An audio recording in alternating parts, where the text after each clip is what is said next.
ating jackpot question ay...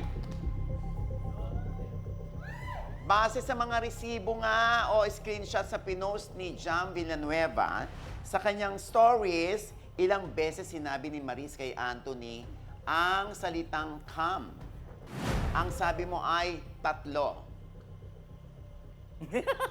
Bakit yan ang unang-una mong naisip, yung 3?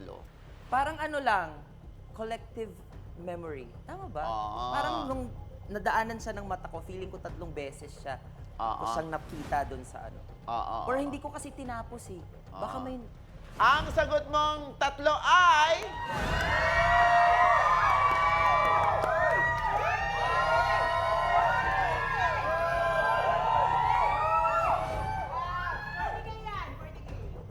Sure ka? Correct!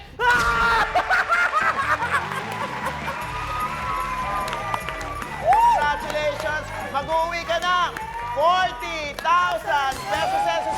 Halina kayo dito, Tina. Yeah! Ang galing ni MJ! Ang galing mo! Ikaw, kanina mo yan ka talaga agad. Tina, sandali. Ito muna kayo, ha?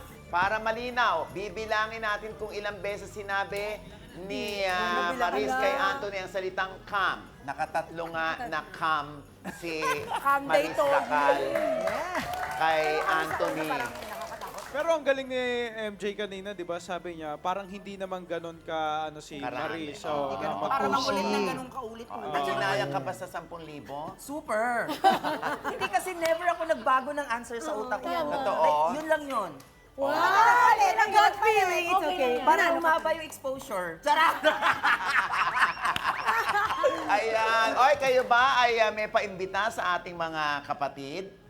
Yes, guys, alam niyo naman, updated naman kami sa mga social media namin. So, check nyo na lang. Check please na lang kasi yung lahat updated kami lagi ni George doon. Yes. Ayan. MJ?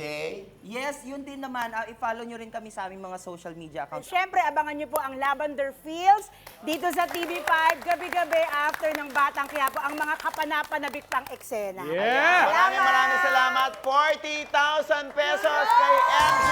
Yeah! Maraming salamat sa lahat ng nanood. Kita-kita tayo uli tomorrow.